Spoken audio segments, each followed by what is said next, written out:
The turkey wasn't even carved when my father put down his knife. "This is our thanks for your little support," he said.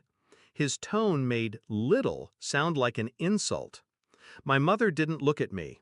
She was too busy pouring herself more wine. Then he said it. "We think it's time you move out. Today." I set down my fork. "I stopped paying the bills last week," I said. They laughed, loud, cruel. I pushed my chair back, grabbed my coat, and walked out without another word. Backstory: the years they took. 2 years earlier, I moved back in. Dad had been between jobs. Mom's health was getting worse. The mortgage was slipping 3 months behind. I took over the bills: electric, internet, insurance, heat. Bought groceries, covered repairs. I told myself it was temporary, that I was helping them stay afloat. At first, they thanked me. Then the thanks stopped.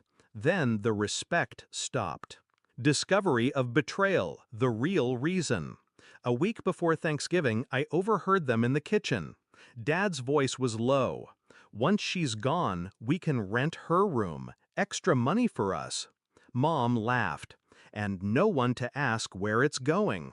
They weren't asking me to leave out of love. They were replacing me, the same way you'd replace a broken chair. Shift in mindset, cold over hot.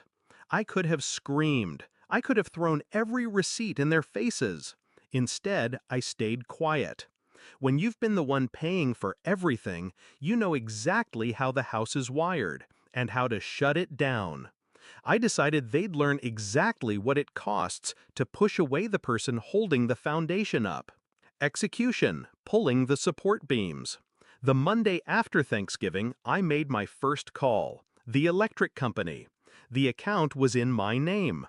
I set the cutoff date for mid-December. Next, the internet. Canceled. The heating oil delivery? Skipped their winter refill.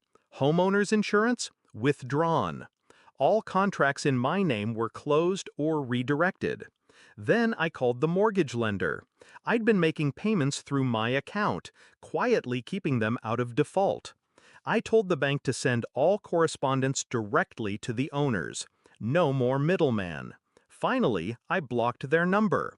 If they wanted to reach me, they'd have to work harder than just pressing call. Climax: collapse. 3 weeks later, a voicemail slipped through from an unknown number. It was Mom. Her voice was sharp, panicked. "The power's been cut, the internet's gone, and the bank is, we can't, just call me." I didn't. The following week, Dad called from another number. "You've ruined us," he said. His voice cracked halfway through. I stayed silent until he asked, "Why would you do this?" I answered evenly. "You told me to leave. I assumed you could handle things on your own." Resolution: the last look. In January, I drove by. The lawn was overgrown, the windows dark. A foreclosure notice slapped against the front door in the wind. For years, they made me believe I was lucky they let me stay. Now the house they threw me out of wasn't even theirs anymore. I didn't stop, didn't knock, didn't feel sorry. Because the best revenge isn't slamming the door on someone. It's walking away and letting them hear it quietly close while their whole world caves in.